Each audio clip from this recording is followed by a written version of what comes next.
Ce monde corrompu par le péché va bientôt succomber sous le poids de ses crimes. Mais vous, vous vivrez. Vous êtes encore des enfants et votre innocence vous a protégés du mal. Vous êtes les anges qui peupleront le nouveau monde qui va naître. Moi, évidemment, je ne suis qu'un vil adulte, un misérable comparé à vous.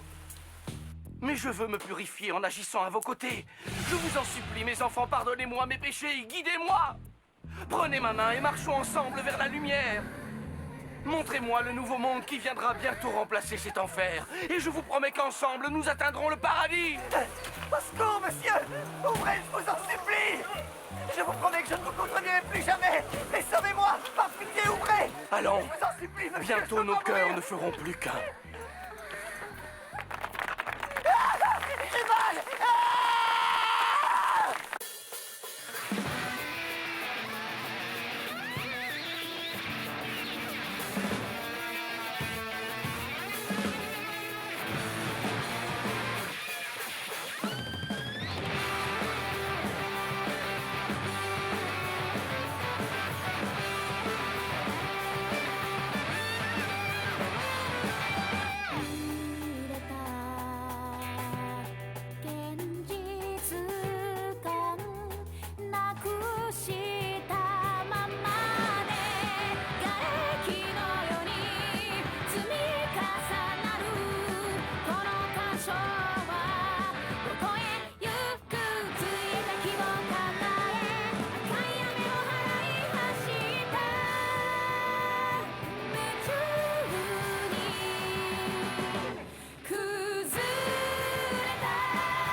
Combien de fois je vais devoir vous le dire?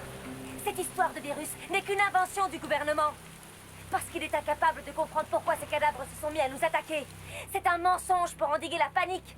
C'est ce qu'on fait toujours dans ce pays dès qu'il faut ménager l'opinion. Ah oui? Donc il y a vraiment des cadavres qui bougent? Ne sois pas ridicule. Ce n'est qu'une nouvelle forme de maladie contagieuse, voilà tout. Il a raison. Il y a forcément une explication à tout ça. Peut-être qu'il y a une explication. Mais nous ne sommes qu'un petit groupe d'amateurs. Nous ne pourrons jamais la trouver. Il faudrait des scientifiques, un environnement sécurisé et du temps. Or, pour l'instant, nous n'avons rien de tout cela. Mais vous croyez peut-être que vous résoudrez ce mystère? Eh bien... C'est impossible. Et donc, il faut survivre sans se faire dévorer. Ce doit être notre seule et unique priorité. Ça n'est pas compliqué, mon père vous a déjà montré comment il fallait faire.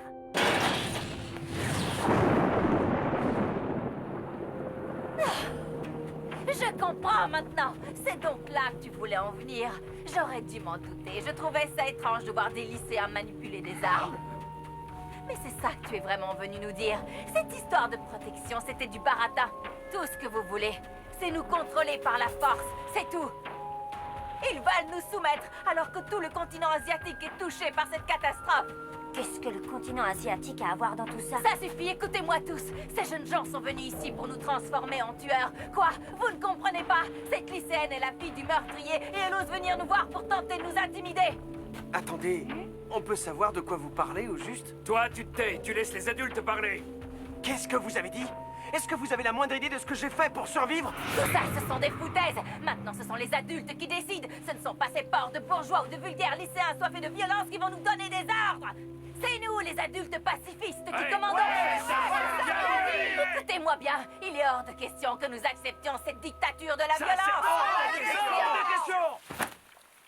Saya, c'est très bien ce que tu leur as dit. Ça me dégoûte, tiens. J'ai discuté avec eux parce qu'ils disaient du mal de mon père. Mais ça ne servait à rien. C'est vraiment incroyable. Ces gens n'ont rien vu du tout, ou quoi? Ils ont tout simplement fermé les yeux. Même si elle est excessive, je dois dire que je comprends un peu leur réaction. Qu'est-ce qu'il y a? T'as un problème, Grabubide? Tu me cherches? Non, je me suis mal exprimé. La plupart du temps, les êtres humains ferment les yeux face à ce qu'ils refusent de voir.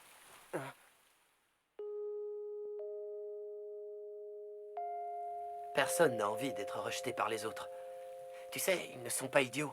La plupart d'entre eux sont conscients de ce qui se passe. Mais ils ne peuvent rien faire. Pourtant, ils doivent bien se rendre compte que tout a changé et que nous ne vivons plus dans le même monde. Oui, seulement le premier réflexe que beaucoup de gens ont dans ce genre de situation, c'est de tout faire pour que leur vie redevienne normale. Et ce, quoi qu'il arrive. Dans certaines circonstances, ce sentiment nous pousse à nier la réalité. Tout ça parce que... En refusant de voir le changement, on ne voit plus ses propres erreurs et on s'enfonce dans le déni. Oui, c'est ça. En fait, c'est quelque chose que j'ai compris en voyant comment les gens réagissaient après tout ce qui est arrivé au lycée. Je dois avouer que tu remontes dans mon estime, Kota. Je comprends. Quoi donc? J'ai encore beaucoup à apprendre.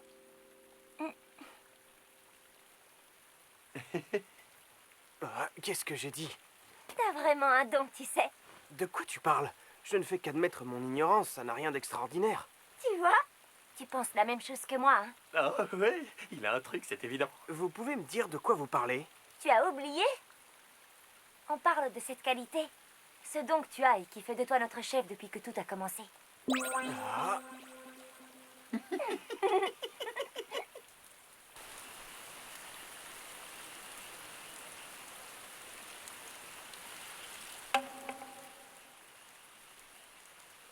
Que penses-tu de cette lame?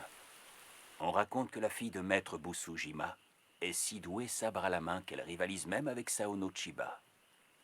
Tu dois donc être une des meilleures guerrières du Japon et ton style de combat est probablement l'un des plus purs et des plus gracieux qu'on puisse voir. Tu peux toucher le sabre directement, n'aie pas peur, ça ne salira pas la lame. Ça alors, c'est vraiment extraordinaire. Tu as remarqué. La lame légèrement incurvée montre qu'il s'agit d'un Kisaki Moroha dans le style Kokarasu. C'est un sabre Murata, une œuvre de Soichi Kenemasa. Oh, félicitations, tu as deviné. Pendant l'ère Meiji, le général Murata, plus connu pour les fusils qui portaient son nom, l'a fait forger avec un soin tout particulier à l'arsenal de Tokyo. À l'époque, si on en croit la légende, il aurait tranché la tête d'un porc d'un seul coup, sans même abîmer la lame. C'est un honneur d'avoir pu le voir. Ce sabre t'appartient désormais. Je sais que je risque de vous offenser en disant cela, mais je ne peux pas accepter un tel objet sans raison valable. Dans ma jeunesse, j'ai reçu les enseignements de maître Busujima. Pourrais-tu l'accepter, comme témoignage de ma gratitude envers lui? Dans ce cas, ce n'est pas à moi, mais à mon père que vous devez le donner.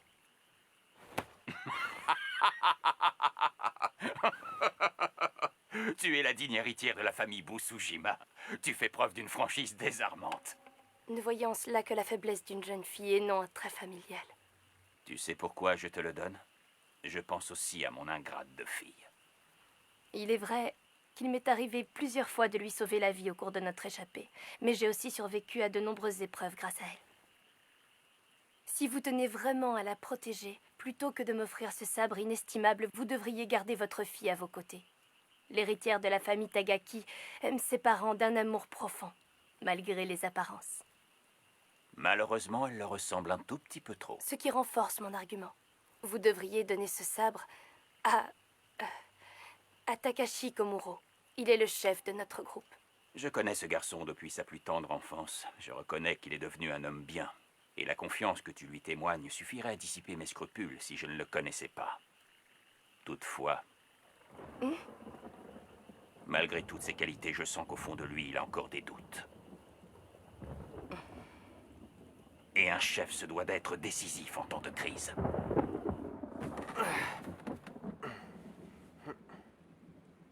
Voilà qu'on veut faire de moi un chef maintenant. Tu l'es déjà, non? Ri, tu tiens debout?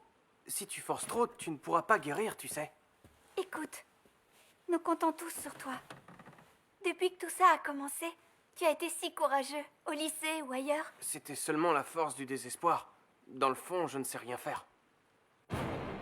Au combat, c'est sur Saeko et Kota qu'il faut compter. Et sur toi, bien entendu. Et puis, Saya est super intelligente. Et Mademoiselle Shizuka est médecin, faut pas l'oublier. Quant à Alice, Quant à Alice, Eh bien, Alice... Alice, c'est Alice, quoi. Y a pas de quoi rire.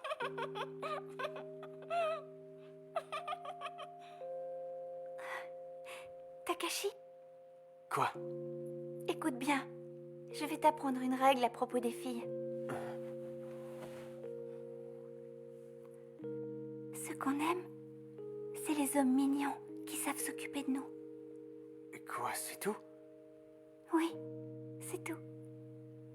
Pourquoi? Il y a plus important. Mais je n'ai aucune de ces qualités. C'était peut-être vrai autrefois. Ça, je veux bien le reconnaître. Mais ce n'est plus le cas maintenant. Tu as beau te plaindre constamment, tu te lances toujours dans la bataille quand il le faut.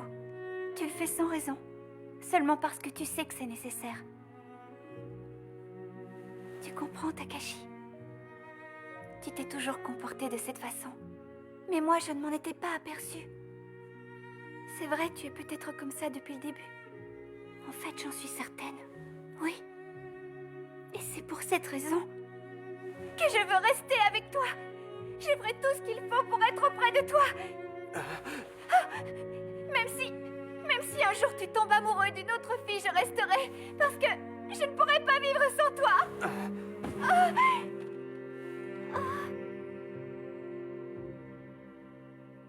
Ah. Qu'est-ce qu'il y a? Je ne sais pas si je dois être heureux ou me mettre en colère. Ce que tu viens de me dire est si complexe. Les femmes sont la complexité même, tu devrais le savoir.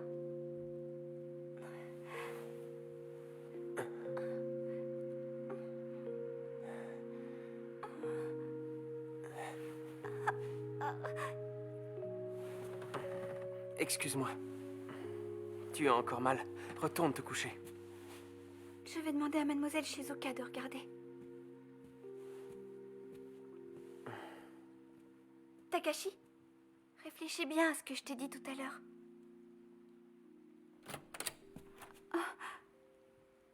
J'ai senti que quelqu'un était avec toi, alors j'ai attendu ici. Je te rassure, je n'ai rien entendu.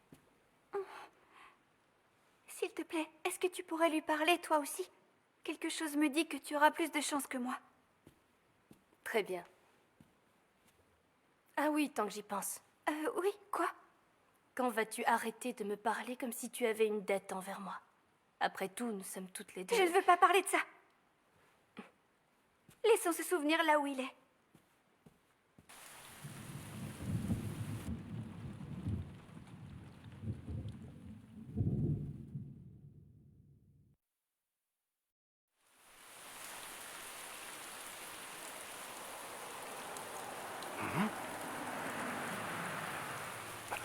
Ce sont des survivants? S'il vous plaît, je vous en prie, aidez-nous. Je vous en supplie, il faut nous laisser passer. On s'est enfui de notre lycée, on n'a nulle part où aller. Aidez-nous, je vous en prie. Ayez pitié. Oui. Aucun problème. Ne vous inquiétez pas, nous levons le barrage immédiatement.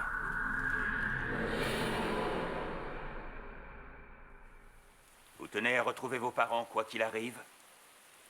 Oui, monsieur. Mon père est loin. Je ne peux que prier pour qu'il ne lui soit rien arrivé. Oui, je vous entends bien. Mais ma mère était en ville quand les événements se sont produits. Elle doit se trouver à la 3e école de Nidoko où elle travaille. Et monsieur Miyamoto, le père de Rei, est policier. On aura sûrement de ses nouvelles au poste de police Est. Sa mère est probablement cachée dans leur maison. Et que comptez-vous faire une fois que vous les aurez retrouvés? Je dois vous informer que nous quitterons la résidence après-demain. À l'heure actuelle, rester en zone urbaine est devenu trop dangereux et nous ne pouvons plus prendre de risques. Dans ce cas, je vous promets que nous ramènerons tout le monde avant le départ. Si vous êtes trop nombreux, je ne vais pas pouvoir m'occuper de vous tous. Si nos parents ont besoin de nous, nous resterons en ville avec eux. Si jamais nous ne sommes pas revenus en temps et en heure, considérez que c'est pour cette raison. Attendez-moi, je pars avec vous. Ah, Non, mais tu le fais exprès ou quoi? Pourquoi il faut toujours que tu t'habilles comme ça? Elle se rend pas compte. Saeko, tu es très jolie, je te jure, mais tu crois pas qu'il est un peu tôt pour se préparer? Je crois que je vous serai utile. Sans compter que, si vous voulez ramener vos parents, le plus prudent est encore de venir en nombre, vous ne croyez pas? Je peux pas vraiment dire le contraire, mais bon... Rei? Qu'est-ce que tu as? Ce type, c'est... Honnêtement, vu l'ampleur qu'ont pris les événements, je ne pensais pas qu'on pourrait encore sauver le fils du sénateur Shido. Mais je dois dire que ces considérations politiques n'ont plus vraiment d'importance. Ce n'est pas grave, monsieur. De toute façon, aujourd'hui, je ne suis qu'un modeste professeur du secondaire. Vous êtes impressionnant. Vous vous êtes échappé du lycée et vous avez risqué votre vie en emmenant vos élèves avec vous. Non, ce n'est rien du tout. Je n'ai fait que mon devoir d'enseignant. À ce que je vois, vous avez hérité du caractère de votre père. Plutôt mourir. Je n'ai rien à voir avec lui. Certes, mon père est sénateur. Mais moi, je connais son vrai visage. Celui d'une misérable brute qui a poussé ma mère au suicide. Plus tard, j'ai rejeté ma famille pour devenir enseignant. Il y a un type au conseil de sécurité qui commence à devenir gênant. Par chance, il se trouve que sa fille est une élève de ton lycée. Alors tu vas la faire redoubler. Ça devrait suffire à faire passer le message. S'il vous plaît, est-ce que vous pourriez accueillir mes élèves dans votre groupe? Moi, je pourrais toujours me débrouiller, mais... Arrêtez, vous allez me faire pleurer. Ce cher monsieur Shido.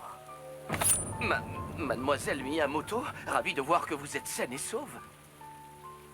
Vous savez pourquoi je suis si à l'aise avec cette baïonnette?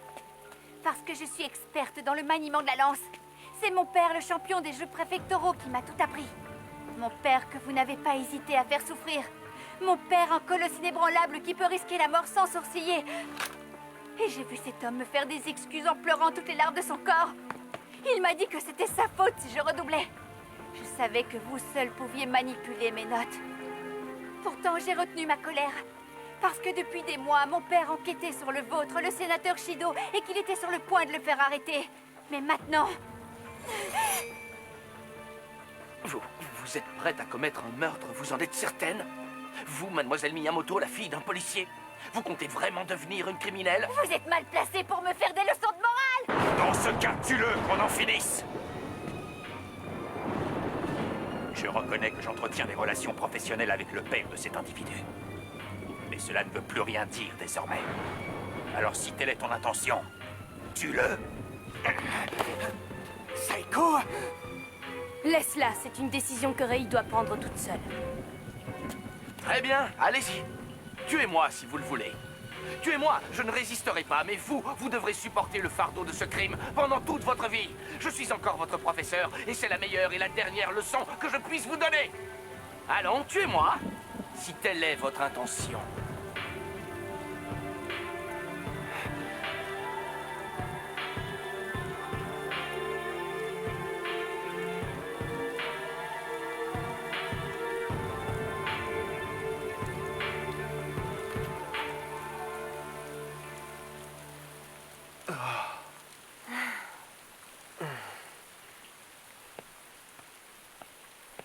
Tu es bien sûr d'avoir pris la bonne décision.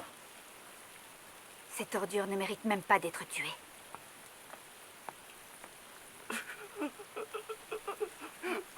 Fichez le camp d'ici et prenez vos élèves avec vous.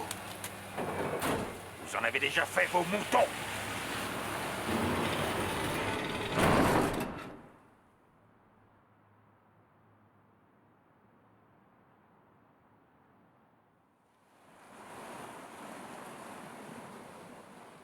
Capitaine, nous venons de recevoir des ordres ultra prioritaires. Code 666 Delta. Je répète, code 666 Delta.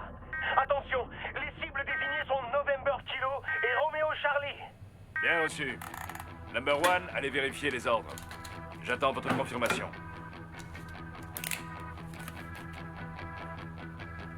Confirmez les ordres, Number One. Attention ici, votre capitaine. Les ordres du président des États-Unis viennent à l'instant d'être confirmés. Préparez-vous à attaquer les cibles suivantes. November Kilo et Romeo Charlie. Terminé. Au fait, on sait qui est notre président en ce moment. Ils doivent tomber les uns après les autres. C'est qui le secrétaire d'État à l'énergie? Avant-hier, c'était le secrétaire d'État à la sécurité intérieure. Mais il était déjà mordu au moment de son investiture. C'est comme ça. Plus personne ne peut dire ce qui se passera demain. À part les anges dans le ciel et notre Seigneur Jésus-Christ. Mon Dieu, pardonnez-nous ce que nous allons faire. Seigneur, par pitié, sauvez-nous de cette catastrophe. Mise à feu!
Et encore, il n'y a pas que les États-Unis. La Russie aussi. La Russie? Elle peut se permettre de tirer des missiles? Ah, ils nous ont suivis par réflexe. Et ce sont des missiles à marbre. Ils n'en ont pas beaucoup, mais ça suffira à détruire les grandes villes et les bases militaires. Qu'est-ce qu'ils font? Eh oui. Voilà où on en est.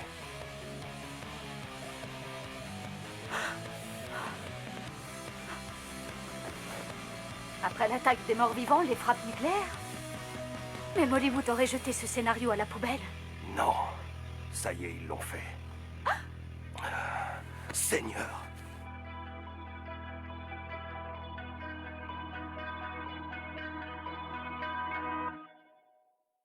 C'est la fin du monde.